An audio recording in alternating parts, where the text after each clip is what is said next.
नमस्कार। आकाशवाणी से प्रस्तुत है समाचार संध्या।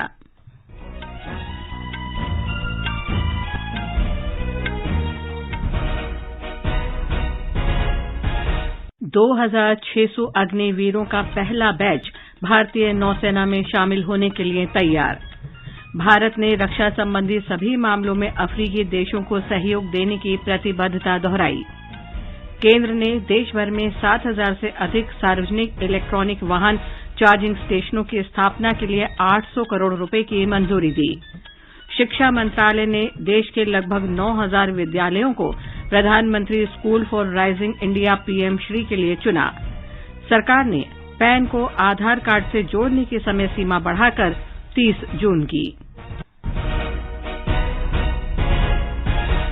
समाचार संध्या के साथ मैं लवली निगम। ओडिशा में आईएनएस चिल्का से 2,600 अग्निवीरों का पहला बैच भारतीय नौसेना में शामिल होने को तैयार है। एक रिपोर्ट।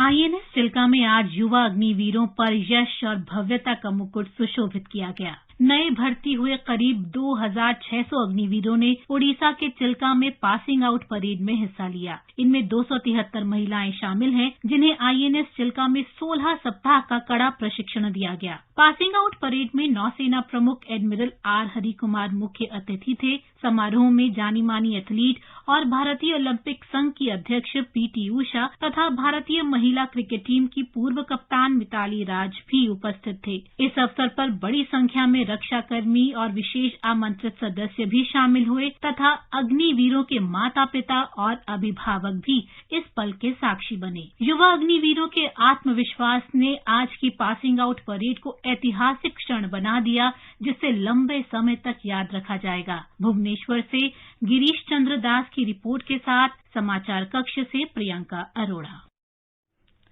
रक्षा मंत्री राजनाथ सिंह ने कहा है कि भारत क्षेत्रीय सुरक्षा, रक्षा क्षमताओं को बढ़ावा देने और स्थिरता स्थापित करने के लिए अफ्रीकी देशों के साथ सहयोग जारी रखेगा। वे आज पुणे में भारत अफ्रीका सेना प्रमुखों के प्रथम सम्मेलन में बोल रहे थे। यह सम्मेलन दूसरे भारत अफ्रीका संयुक्त सैन्य अभ्यास एफिंडेक्स से अलग आयोजित किया गया। सम्मेलन में सेना प्रमुख मनोज पांडे, 31 अफ्रीकी देशों के सेना प्रमुख और प्रतिनिधि तथा रक्षा और नागरिक क्षेत्र से जुड़े अन्य गणमान्य व्यक्ति उपस्थित थे। श्री राजनाथ सिंह ने कहा कि भारत सहभागी अफ्रीकी देशों में रक्षा संबंधी सभी मुद्दों में सहयोग के लिए प्रतिबद्ध है। इनमें सशस्त्र बलों की क्षमता बढ़ाने, आर्थिक वृद्धि और सामाजिक विकास सुनिश्चित करना शामिल है। उन्होंने कहा कि किसी भी देश की प्रगति की पूरी क्षमता का इस्तेमाल तभी किया जा सकता है जब वहां सुरक्षा सुनिश्चित हो। केंद्र सरकार ने देश भर में इलेक्ट्रिक वाहनों के लिए 7,432 त्वरित चार्जिंग स्टेशन स्थापित करने के लिए 800 करोड़ रुपए की मंजूरी दे दी है। इसकी स्वीकृति इलेक्ट्रिक वाहनों को शीघ्र अपनाने और उनके निर्माण से जुड़ी फेम योजना के दूसरे चरण के तहत दी गई है। सरकार ने इलेक्ट्रिक वाहनों के बड़े स्तर पर इस्तेमाल के लिए बुनियादी ढांचे में सुधार के मद्देनजर 2015 में फेम इंडी योजना शुरू किया था। भारी उद्योग मंत्री डॉक्टर महेंद्र नाथ पांडे ने बताया कि तेल विपणन कंपनियां जल्द ही देश भर में इलेक्ट्रिक वाहनों के चार्जिंग स्टेशन का व्यापक तंत्र स्थापित करेंगी। उन्होंने कहा कि संस्थापन का काम अगले साल मार्च तक पूरा होने की आशा है। फिलहाल देश भर में लगभग 6,586 चार्जिंग स्टेशन हैं। राष्ट्रपति द्रौपदी मुर्मू पश्चिम बंगाल के अपने दौरे के दूसरे दिन आज अनेक कार्यक्रमों में शामिल हुईं। वे आज सुबह बेलूर मठ में स्वामी विवेकानंद और रामकृष्ण परमहंस के मंदिर गईं। बेलूर मठ के दौरे के बाद राष्ट्रपति यूको बैंक की 80वीं सालगिरह पर साइंस सिटी सभागार में आयोजित समारोह में शामिल हुईं। दोपहर बाद राष्ट्रपति शांति निकेतन पहुंची। रविन्द्र भवन में उन्होंने गुरुदेव रविन्द्रनाथ टैगोर को श्रद्धांजलि अर्पित की और कला भवन तथा संगीत भवन का दौरा किया। राष्ट्रपति आम्रकुंज में विश्व भारती के दीक्षांत समारोह में शामिल हुईं।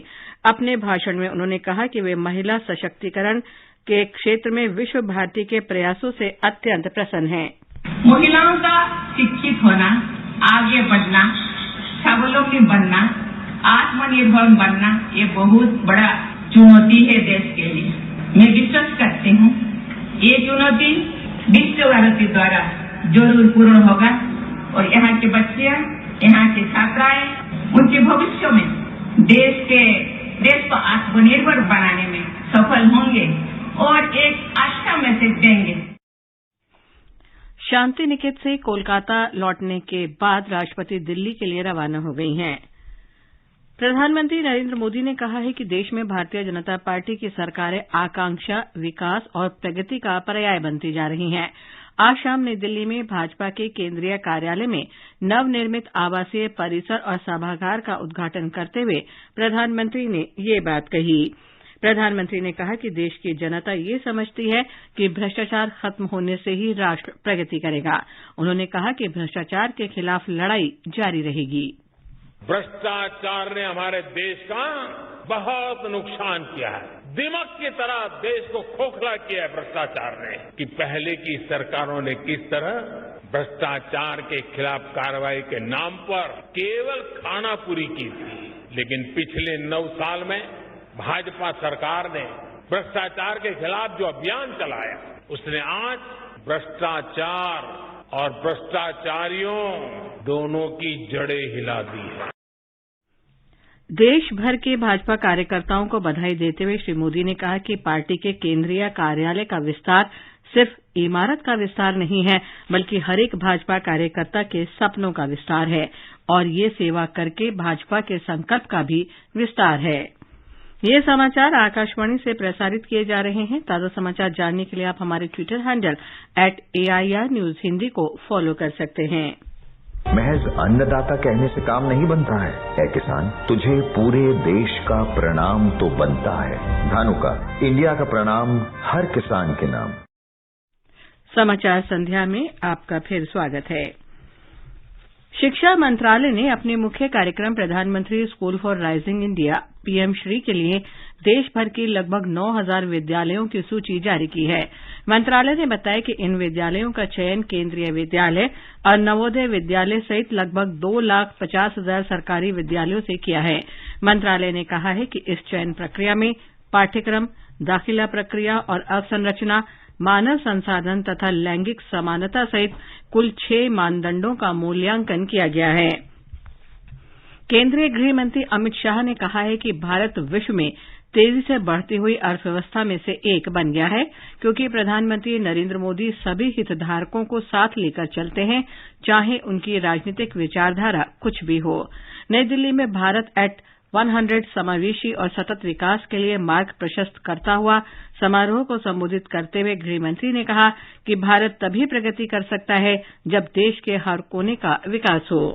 नरेंद्र मोदी जी ने इरिस्पेक्टिव ऑफ पॉलिटिकल आइडियोलॉजी समग्र देश को साथ में रखकर आगे बढ़ने का निर्णय किया है और इसके कारण एक अद्भुत सिनर्जी पूरे देश के अंदर देखने को मिलती है। देश का कोई भी कोना हो, आप एक समान प्रकार का उत्साह, समान प्रकार की एनर्जी का अनुभव करते हैं।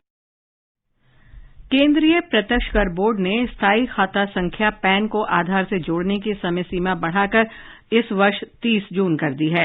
इससे पहले यह समय सीमा 31 मार्च 2023 को समाप्त हो रही थी। बोर्ड ने कहा है कि जो करदाता 30 जून तक पैन को आधार से नहीं जोड़ पाएंगे, उनके पैन कार्ड निष्क्रिय कर दिए जाएंगे। यदि आधार और पैन को 30 जून तक नहीं जोड़ा जाएगा तो ऐसे पैन पर कोई रिफंड नहीं दिया जाएगा तथा पैन कार्ड निष्क्रिय रहने की अवधि तक ऐसे रिफंड पर कोई ब्याज भी नहीं मिलेगा। निर्धारित प्राधिकरण को आधार के बारे में सूचना देने पर पैन को फिर से 30 दिन में सक्रिय किया जा सकता है और इसके लिए 1,000 रुपये का भुगतान करना होगा। अब सुनिए आकाशवाणी के लोकप्रिय कार्यक्रम प्रधानमंत्री की मन की बात पर आधारित विशेष श्रृंखला। आज की कड़ी का विषय है संविधान को समझें लोग।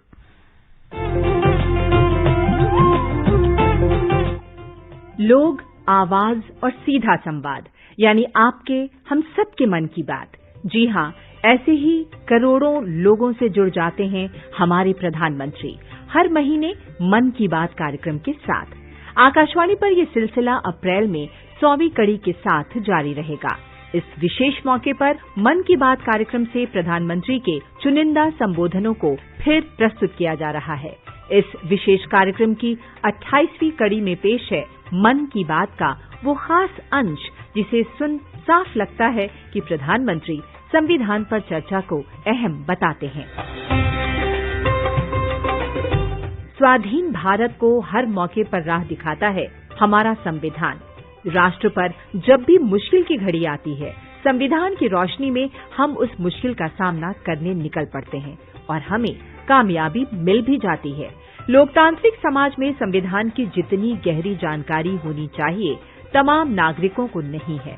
साल 2017 में गणतंत्र दिवस के बाद 29 जनवरी को मन की बात में प्रधानमंत्री ने देश से इसी दिशा में आगे बढ़ने की अपील की थी। भारत का संविधान नागरिकों के कर्तव्य, नागरिकों के अधिकार, लोकतंत्र के प्रति हमारी प्रतिबद्धता, एक प्रकार से ये संस्कार उत्सव भी है जो आने वाली पीढ़ियों को लोकतंत्र के प्रति, लोकतांत्रिक जिम्मेवारियों के प्रति जागरूक भी करता है, संस्कारित भी करता है। लेकिन अभी भी हमारे देश में नागरिकों के कर्तव्य और नागरिकों के अधिकार, उस पर जितनी बहस होनी चाहिए, जितनी गहराई से बहस होनी चाहिए, जितनी व्यापक रूप में चर्चा होनी चाहिए, वो अभी नहीं हो रही है। मैं आशा करता हूं कि हर स्तर पर, हर वक्त जितना बल अधिकारों पर दिया जाता है, उतना ही बल कर्तव्यों पर भी दिया जाए।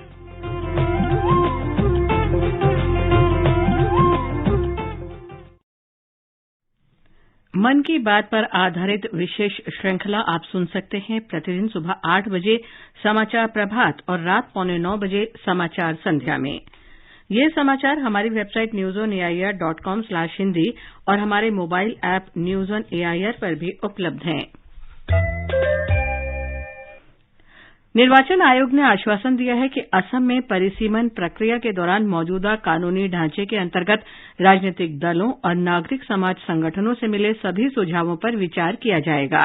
मुख्य निर्वाचन आयुक्त राजीव कुमार ने आज गुवाहाटी में संवाददाता सम्मेलन में बताया कि परिसीमन मुद्दे के सिलसिले में आयोग 9 राजनीतिक दलों और लगभग 60 संगठनों से मिला है। कानूनी दायरे में रहते हुए प्रिंसिपल्स ऑफ इक्विटी के तहत सभी सजेशंस को डिलिमिटेशन प्रपोजल में समावेशित करने का, इंक्लूड करने का, जगह देने का, एकोमोडेट करने का कुछ सिंसियर प्रयास है। सूचना और प्रसारण मंत्री अनुराग सिंह ठाकुर ने बताया है कि डिजिटल इंडिया ने 2019 से 2021 के बीच 3 वर्ष में ग्रामीण इलाकों में अनेक इंटरनेट उपयोगकर्ताओं को जोड़ा है। आज नई दिल्ली में एक समारोह में श्री ठाकुर ने कहा कि ऐसा भारत नेट परियोजना और दूरसंचार विकास परियोजनाओं के माध्यम से संभव हो सका है। G20 व्यापार और निवेश कार्य समूह की पहली बैठक आज मुंबई में शुरू हुई। इसमें सदस्य देशों के 100 से ज्यादा प्रतिनिधि, आमंत्रित देश, क्षेत्रीय समूह और अंतर्राष्ट्रीय संगठनों ने भाग लिया। 2 पैनल परिचर्चाओं के दौरान प्रतिनिधियों ने वैश्विक व्यापार और निवेश बढ़ाने के उपायों पर विचार विमर्श किया। मैड्रिड ओपन बैडमिंटन टूर्नामेंट आज से शुरू हो गया है। स्पेन में खेले जा रहे इस टूर्नामेंट में कल से मुख्य दौर के मुकाबले खेले जाएंगे। महिला सिंगल्स में ओलंपिक पदक विजेता पीवी सिंधु और साइना नेहवाल भारत की चुनौती पेश करेंगे। कोयला मंत्रालय 106 कोयला खंडों के लिए कल नई दिल्ली में 7वें दौर की नीलामी की प्रक्रिया शुरू करेगा। निवेशकों की विभिन्न मांगों को देखते हुए कोयला खदानों का चयन किया गया है। मंत्रालय ने कहा है कि सरकार राष्ट्र के आर्थिक विकास और कोयला क्षेत्र में आत्मनिर्भरता हासिल करने के लिए प्रतिबद्ध है। अंत में मुख्य समाचार एक बार फिर। 2600 अग्निवीरों का पहला बैच भारतीय नौसेना में शामिल होने के लिए तैयार। भारत ने रक्षा संबंधी सभी मामलों में अफ्रीकी देशों को सहयोग देने की प्रतिबद्धता दोहराई। केंद्र ने देश भर में 7000 से अधिक सार्वजनिक इलेक्ट्रॉनिक वाहन चार्जिंग स्टेशनों की स्थापना के लिए 800 करोड़ रुपए की मंजूरी दी। शिक्षा मंत्रालय ने देश के लगभग 9000 विद्यालयों को प्रधानमंत्री school for rising India PM Shri के लिए चुना। और सरकार ने पैन को आधार कार्ड से जोड़ने की समय सीमा बढ़ाकर 30 जून की। इसके साथ ही समाचार संध्या का ये अंक समाप्त हुआ। नमस्कार।